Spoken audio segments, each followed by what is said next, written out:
जय श्री कृष्ण। आज वीडियो श्रृंखला का चौथा दिन है।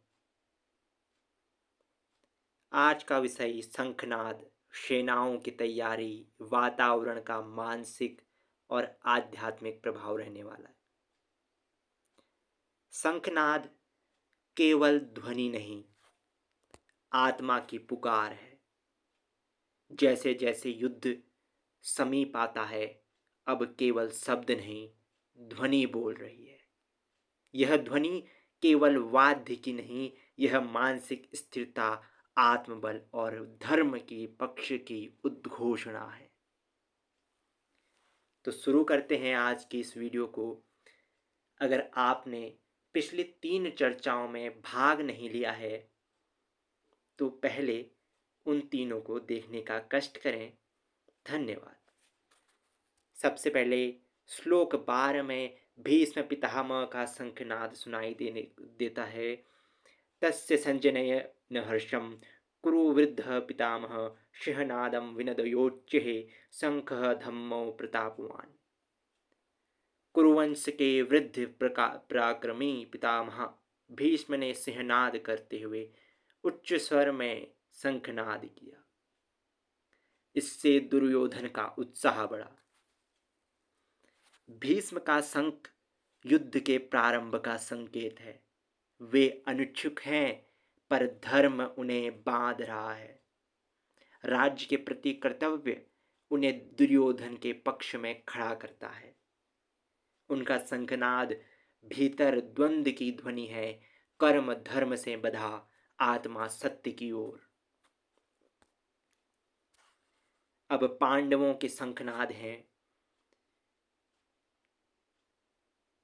ततः शंखाश्च भ्रेयश्च पणवानक गोमुखा सह शैवाभ्यंस्यन्त स शब्दस्तु मूलोऽभवत्।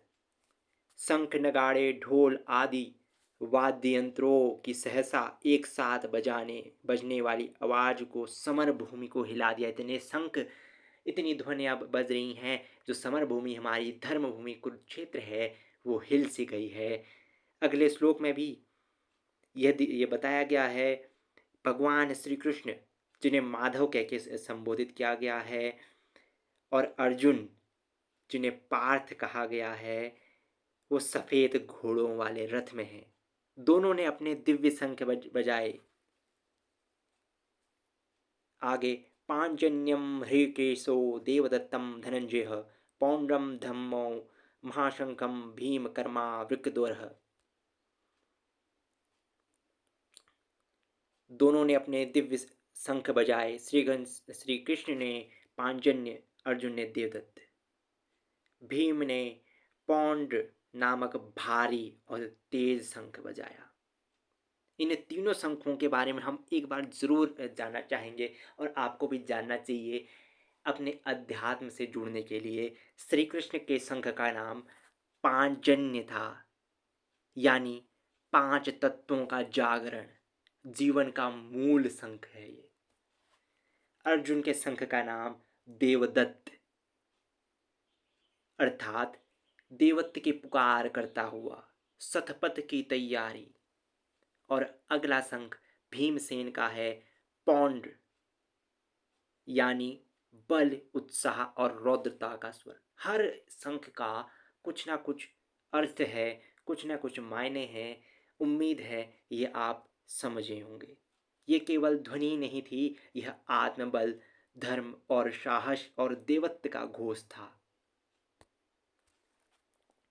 इसके बाद हमने और भी ध्वनियाँ और भी शंखनाद सुने। युधिष्ठिर के द्वारा अनंत विजय बजाया।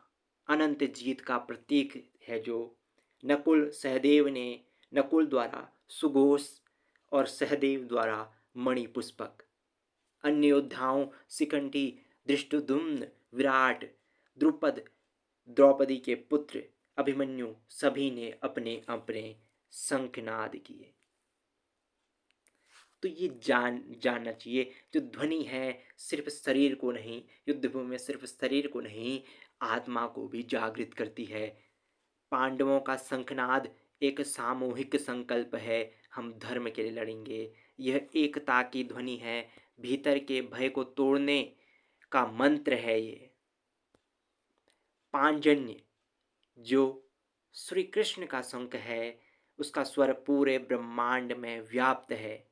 जब मनुष्य मैं नहीं तू ही कहकर युद्ध में उतरता है, तो वही ध्वनि गूंजती है। इसलिए मैं भी उम्मीद करना चाहूँगा आपसे कि कोई भी काम आप करते हैं, सिर्फ प्रभु पर उसे छोड़ दीजिए। ये ध्वनि, पांचजन्य जो ध्वनि है, केवल रण की नहीं, और जो बाकी ध्वनियाँ हैं केवल रण की नहीं, ये जीवन के सत्य युद्ध की है। आधुनिक जीवन में भी शंखनाद सकारात्मक उद्घोष का प्रतीक है। छात्र का शंखनाद हो सकता है मैं तैयारी कर रहा हूँ। एक कर्मी का शंखनाद हो सकता है मैं सच्चाई से काम करूँगा। एक साधक का शंखनाद हो सकता है मैं आत्मा को प्राथमिकता दूंगा।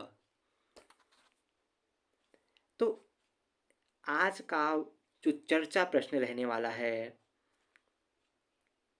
क्या कभी आपने किसी कार्य को आरंभ करने से पहले अपने भीतर का शंखनाद सुना है? अगर सुना है तो इसका उत्तर ज़रूर कमेंट बॉक्स पे दीजिए। वीडियो को देखकर ज़रूर कमेंट बॉक्स में इस प्रश्न का उत्तर दीजिए।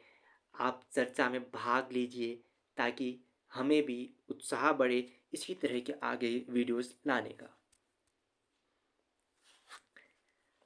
अब वीडियो की समाप्ति के बाद 5 मिनट का आप ध्यान कीजिए, अपनी आत्मा की आवाज़ को सुनिए। सबसे पहले आंखें बंद कीजिए और कल्पना करें आप रथ पर हैं। जी, आप ज़रूर अपनी आंखें बंद कीजिए। सभी लोग अपनी आंखें बंद कीजिए और कल्पना करें आप रथ पर हैं। श्री कृष्ण आपके सारथी हैं। आप किस जीवन संग्राम में खड़े हैं? क्या आप अपने शंखनाद को सुन पा रहे हैं? अपने जीवन में आप सोचिए कि श्री कृष्ण आपके सारथी बने हुए हैं और आप अपनी जो परेशानियां हैं उनके सामने आप खड़े हैं, एक रथ पर खड़े हैं। तो क्या आप अपने भीतर के शंखनाद को सुन पा रहे हैं? आपका शंखनाद क्या कहना चाह रहा है? मैं पहले कह चुका हूँ, शंखनाद का एक प्रतीक कुछ ना कुछ मायने होते हैं, कुछ ना कुछ अर्थ होते हैं। इसके बाद हम वीडियो की समाप्ति करना चाहेंगे इस पंक्ति के द्वारा।